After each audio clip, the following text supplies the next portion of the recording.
In today's video, I'm gonna give you 3 keys to a healthy marriage while you're trying to grow your woodworking business. Let's dive in. All right, well, welcome back to the channel. As always, love you guys. I appreciate you being here. And hopefully this channel is helping you grow your woodworking business and build a life that you love in the process. The worst thing you can do is grow a big, successful woodworking business and burn down every other part of your life. Your health, your family, your faith. You don't want to do that, right? You want to make sure that you are well-rounded, you're a successful guy in every sense of the word. And so in today's video, I want to talk to you about really how do you maintain and even build upon a healthy marriage while growing your woodworking business. And so I'm going to give you 3 principles today that should help you continually keep a healthy and open feedback loop between you and your spouse, and just make sure that your spouse is feeling like they're a part of the business and growing with you, okay? So the first thing I'm going to give you today, first key to a healthy marriage while growing your woodworking business, is schedule everything.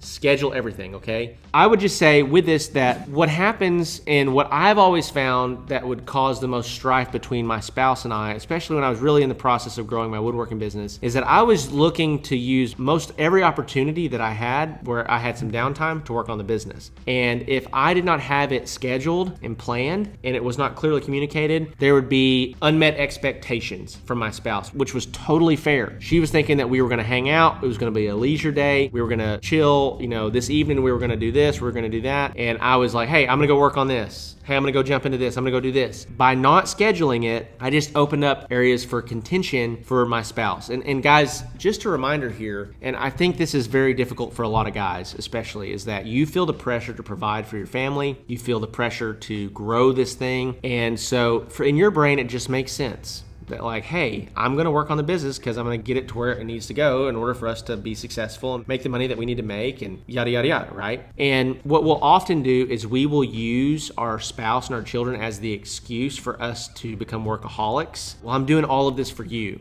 I'm doing all this for your future. I'm doing all this for you. Can I just remind you guys, most of our spouses never asked us for that. Most of our spouses never asked that we grow a big woodworking business. Most of our spouses never asked that we become a workaholic, and they certainly didn't ask that we use them as the scapegoat in order to do so. So for those of you that are trying to grow a business, there's nothing wrong with trying to grow a business, but make sure that you are scheduling everything that you're trying to do, every time that you're trying to push on it and grow the business, that it's on a calendar, that you have it mapped out, that I'm going to work during these times and grow this thing. And the other thing that's super important when we talk about scheduling everything is scheduling time to be together with your family. Scheduling and making sure that you're not using every single opportunity to go grow your business. You need to spend quality time with your spouse. You need to spend quality time with your kids. You need to be fully there and present when you're there. I see so many guys that they might be there in the flesh, but their mind is in the shop.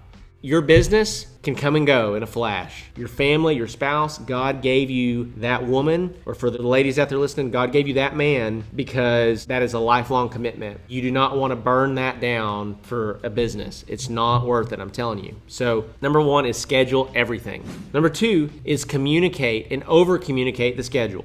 Okay, now this is one of the biggest things that I could give you that's going to be super helpful in maintaining a healthy marriage and even building upon a healthy marriage while growing a woodworking business. One of the things that I realized that I failed to do was that I would have a super busy week coming up and I just would fail to communicate that to my spouse. And so at every opportunity, she thought things were going to slow down. I was going harder in the paint. Just by saying on a Sunday evening, sitting down and going over the calendar and looking at what's coming up and saying, hey, this is gonna be a busy week. I'm just letting you know, babe, this week I've got this, I've got this, I've got this, I got this delivery that I gotta drive this far, all these different things. And when you have a down week, saying, hey, we don't have a super busy week, let's have a date night this week. Let's make it a priority to do something fun with the kids. Let's go do this or go do that. But by over communicating the schedule, it's just gonna prepare your spouse for what's coming.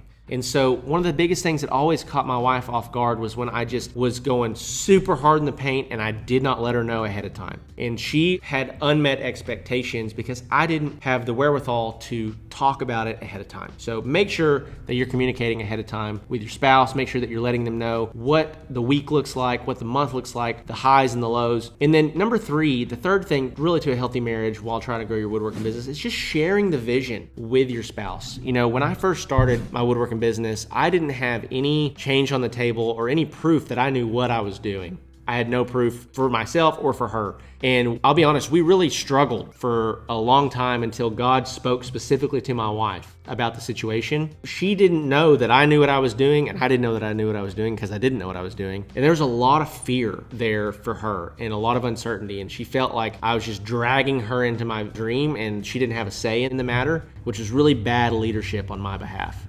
And what we've learned throughout the years is to just share the vision of what we think it's going to be like. Hey, I want to do this thing. Here's what I'm seeing it as. Here's what potential it holds. Here's all the good that could come from it. Here's some of the bad that can come from it. This is probably a best case scenario. This is probably a worst case scenario. We're probably going to land somewhere in the middle. That's a conversation that I have learned to have with my wife about any new opportunities that we take on, is that what's the best case scenario and what's the worst case scenario and where are we probably going to end up landing, because that's usually the truth. You're not going to get the best case scenario. You're not going to get the worst case scenario. You're probably going to land somewhere in the middle. And if you're okay with the worst case scenario happening, then go for it.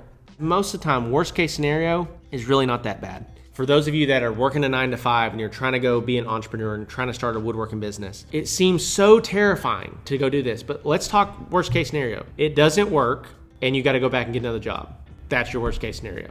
Okay? Your worst case scenario is the plan for 95% of the people in the world, just to work a day job. That's your worst case scenario. So it's not that big of a deal. But if you don't talk about these things, if you don't really paint the worst case scenario in the proper light, it can feel overwhelming, especially to your spouse, okay? So I'm here to help you out, make sure that you maintain a good relationship with your spouse and even build upon your marriage while you're growing your woodworking business. So hopefully this is helpful. Let me know in the comments below what's worked for you guys. Those of you that have successful businesses, what have you done from a communication standpoint, from a marriage standpoint, to build upon and maintain a great marriage as you built your business? If you haven't liked and subscribed yet, make sure that you're doing that. And a couple resources I'll always share with you guys. We have a free ebook, Handmade Business Secrets ebook. It's the first link in the description below. You can enter just your name and email and we'll send that to you. It's about 100 pages long and it is super helpful. It really gives you insight into the strategies, the business strategies that I use to grow my woodworking business to over $70,000 per month, $900,000 last year, and then sold that business earlier this year. Second resource I can give you is the Handmade Hero Academy program. So if you're trying to break like that $5,000 to $10,000 a month mark and get to where you're just consistently producing some revenue, I highly encourage you to go check that course out. It's going to be super helpful and it's a super low cost. Okay, so like you sell one thing, one high ticket product off of the principles that you learn inside of that program, it pays for itself.